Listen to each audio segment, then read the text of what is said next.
My name is Anthony DiMarino. I'm a registered dietitian and certified personal trainer. I've been in the health and wellness industry for about 6 years now. And when I meet with my clients, I identify gaps in their health and wellness, and we create a plan focusing on their motivation and behavior changes with resources and education. And our main goal is to reclaim the health that has so long eluded them and have that sustainable health and wellness that's going to improve their quality of life. Today I want to talk about a topic that is really relevant for this day and age, and that's portion sizes. And I will switch over to the PowerPoint and we will get started. I like to call this presentation Count Serving Sizes, because serving sizes count. And the root of it is that portion sizes are very important. They're going to determine our weight status, very much so. And so we need to pay attention to them. We need to be aware and cognizant of what they're doing in our body. Just some numbers to throw at you. Looking at between now and the 1950s. In the 1950s to now, a burger has grown about 200+%. And a fountain soda has grown to about 500% more. Now this has resulted in an increase in our body weight. On average, on average, men are 28 pounds larger and women are 24.5 pounds larger than they were in the 1950s. This can pose a problem because we've learned through research that carrying heavy weight not only makes it harder to move around, puts more stress on our body, but also puts us at risk for chronic diseases. So it's going to be really important to focus on smaller portions. Just to give you another visual, again, here's the change from the 1950s to now. You can see that a soft drink has grown from 7 ounces to 42 ounces. And even a burger used to be a quarter of a pound, but sometimes you get a burger and it's close to a pound. Now that's nuts. And that could, again, increase calories, which when we have more calories over time, we're going to gain weight. So some ideas and ways to think about your portion sizes and think a little differently. As Americans, we have that go big or go home mentality. We always think that the best way to do things is all out, doing the largest we can, when really, again, extra portions, extra sizes is going to add calories and eventually weight. Instead, it's important to eat small to be small. So eating smaller portions is going to help us maintain or get to that healthy weight. Sometimes we have that attitude of, I'm going to go through this drive-through just once and go for the biggest meal possible, for trying to be cost efficient, or just trying to, again, satisfy that huge hunger we have. And the thing with that, just this once, it gives us the permission to misbehave, right? Instead, we can focus on the food will always be available. Sometimes when we do just this once, we're thinking that we're going to have to do it again, or that this is something we need to, again, avoid. Instead, focus on food will always be available. That restaurant's still going to be there weeks out. You're going to be able to get, a smaller option whenever. So really think about, okay, there's nothing to be worried about or concerned about. The food will always be there. It's really, really important, especially going to the store, is looking at the back of that nutrition facts label. So often we ignore the back of that food package when following that label is going to give us clear and transparent guidance on what to do.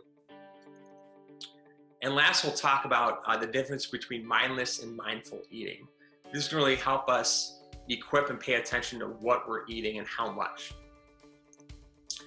Now, let me show you the nutrition facts label, and this is something great that the FDA put out with the CDC, an interactive nutrition facts label, all right? And you can see here that all this is clickable, but what you want to pay attention to most are the serving sizes and the calories. Serving size is going to be that portion that you should eat at one sitting, right? And every time you have a serving size, that's how many calories you'll get. And even if you click here, it gives you more information. And what I really love here is that it defines calories, refers to the total number of calories in that food. It's gonna be important to balance the number of calories with the number of calories you use. And there's a great rule of thumb here. 100 calories is considered moderate, when 400 is considered to be high.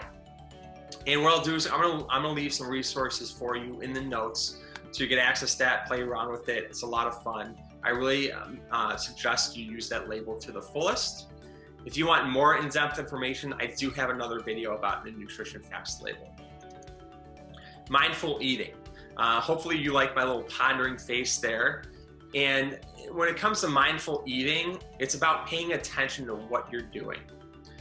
Too often we are controlled by emotions or stress, or trying to be convenient, when a lot of that's influencing what and how much we're eating. It's really important to become aware of the environment and the body signals our body is telling us. Are we hungry? Are we stressed? Are we worried? Are we eating? Are we trying to match what other people are eating around us? Taking a look at the size of our plates or our serving utensils. And if you want more information about mindful eating, I do have another video on that as well.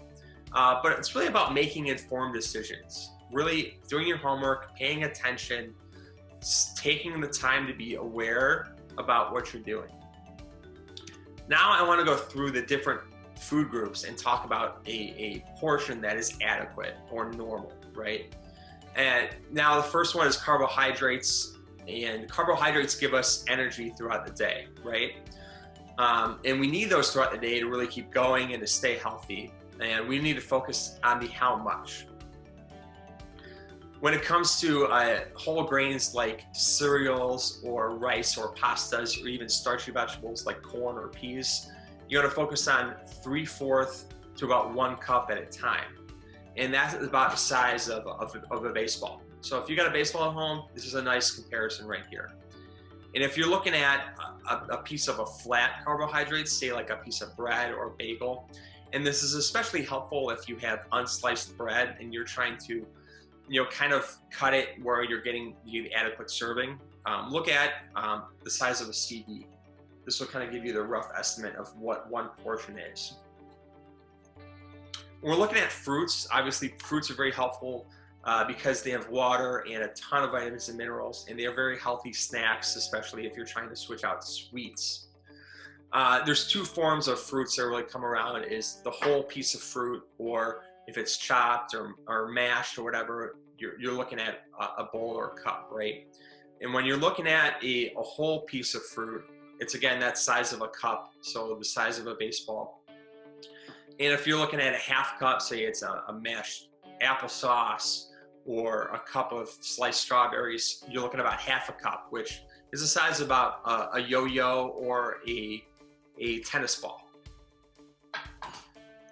Now let's look at vegetables. Again, vegetables are something that are lower in calories. They're gonna fill us up. They got a ton of vitamins, nutrients, minerals, and water.